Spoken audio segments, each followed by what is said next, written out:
There are some things in life that are out of your control that you can't change and you got to live with. The choice that we have, though, is either to give up or keep on going. If you wake up tomorrow morning and blame your failure on someone or something else, you have no reason to change, do you? I want to ask you, what are you going to believe? Are you going to believe in yourself? Are you going to believe everybody else's judgment on you? Are you going to believe people when they say that you're a failure?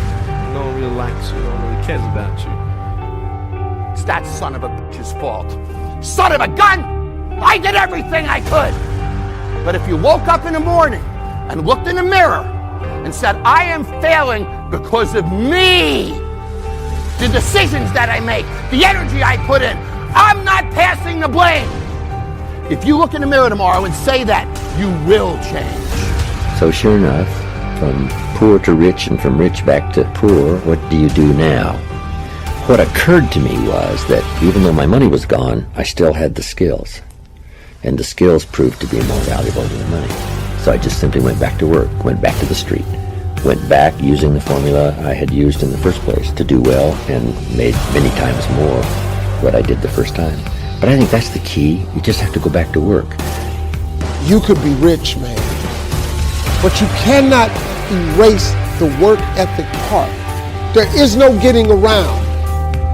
Ain't no elevator to the top. You got to take the stairs. The elevator don't go to the top, man. Not in the world of success. You got to take the stairs.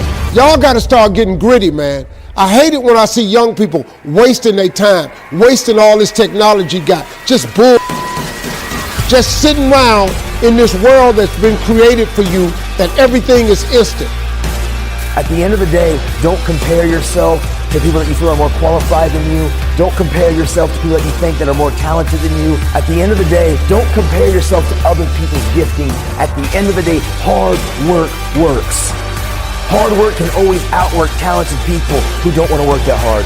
And so at the end of the day, I know some of us, maybe we don't come from the greatest home environment. We don't come from the greatest social and economical status, but at the end of the day, we are still in control of our lives. I promise you. Put in the work. If you put in the hard work, if you take control and you respect your dream and you respect your craft and you're willing to sacrifice and to get serious about that thing, I promise you over time you're going to see the thing come alive. Hard work will always create opportunities for us to win in life. I mean that. And what I learned was the law of cause and effect. Now, the law of cause and effect is the great law of life. It basically says that there's a reason for everything. Everything happens for a reason. That success is not an accident. Failure is not an accident. If you want to be successful, happy, financially independent, if you want to achieve all your goals, it's not luck. It's not an accident. What you do is you find someone else who at one time did not have the effect that you want. You decide what you want. You find someone else who didn't have it, and you find out what they did to get it, and you do it over and over again until you get the same result. And it's not an accident. Well, when I learned this, it changed my life. You mean if I do what other successful people do, I'll get the same results that other successful people get? Answer is yes. You mean if I find out what top salespeople do and I do the same thing until I master it, I'll get the same results as top salespeople? I'll make the same money? I'll have the same cars? Yes. So I went out and I did it, and it worked. The law of cause and effect is what changed my life. And by the way, I've been in many different businesses now.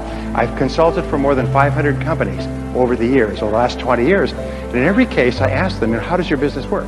What are the cause and effect relationships? And where is it strong? Where is it weak? What's working? What's not working? Where are the places where we can gain advantage? Where are the places where we're losing money, and so on? And they think it's miraculous when I come in with this advice, which I charge them a lot of money for. Okay, so what I learned was this, is that there is a mental application. By the way, of all physical laws, there's mental applications. This is more important than anything else. It's that thoughts are causes. Thoughts are causes, and conditions are effects. Thoughts are causes, thoughts are causes, and conditions are effects. That means your thoughts create the effects of your life. Is that your thought is creative.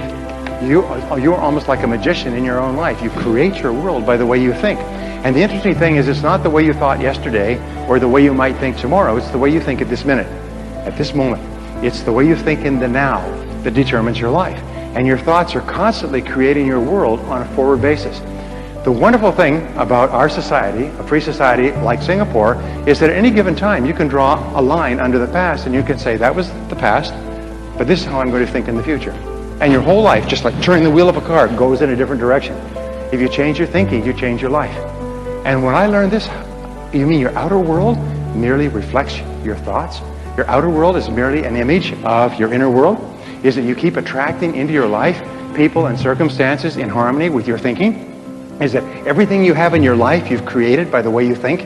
And that if you don't like anything, you can change the way you think and attract something different? Yes, all of that's possible. And once you learn that, you realize there's only one thing in the universe over which you have complete control. What is that? You only control one thing in the world. What is it? You can control your thinking. You can't control other things. You can't control the traffic, and you certainly can't control the weather, but you can control your thinking. And that's enough. Because if you will control your thinking, you control the whole world. Singapore is a tribute to human thinking. Singapore is merely an external expression of the very best thinking that has gone into building this country.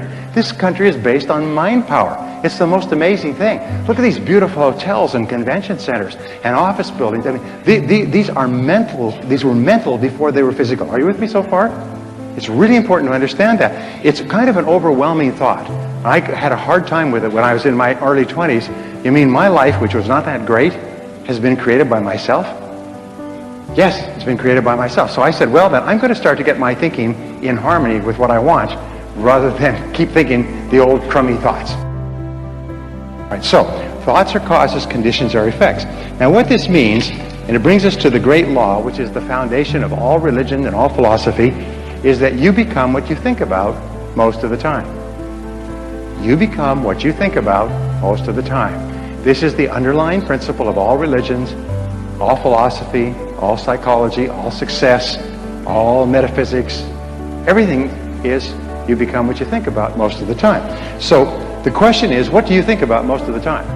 By the way, this law is always true, except there are a couple of exceptions. If there weren't exceptions, then every young man would turn into a young woman by the age of 20.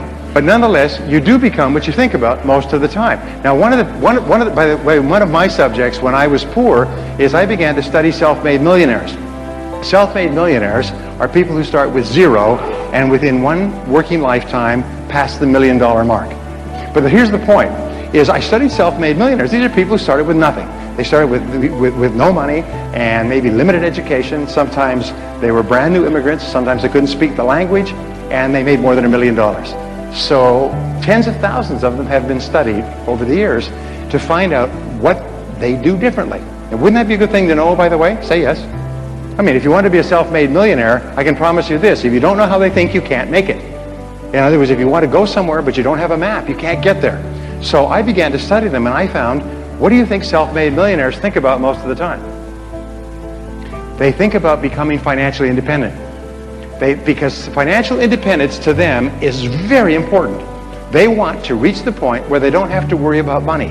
After that, they will spend. What do you think poor people think about all the time?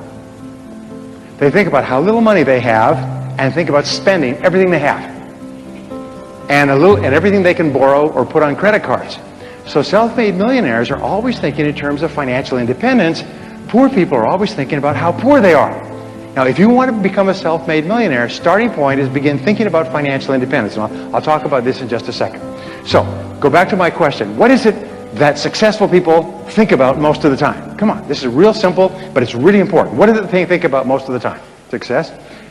You're right. They think about what they want most of the time and how to get it. Now, these are the two turning points in your life. Think about what you want and how to get it. What is it that you really, really want, and how do you get it? And that's what they think about most of the time. And if you think about what you want most of the time, you start to move toward it, and it starts to move toward you. If you think about how you can get it and what you can do to move faster toward it, you begin to see all kinds of ideas. You all know these things about the brain, but the fact is, if you plant an idea in your brain, you suddenly start to see all kinds of possibilities to achieve the idea. Successful people are successful because they think and talk about what they want Unsuccessful people are unhappy because they think and talk about what they don't want. They think and talk about the people they're mad at and their bad experiences and their bad luck and their bad job and just shut up. They whine and cry about their situation, but successful people are thinking about what they want and how to get it most of the time.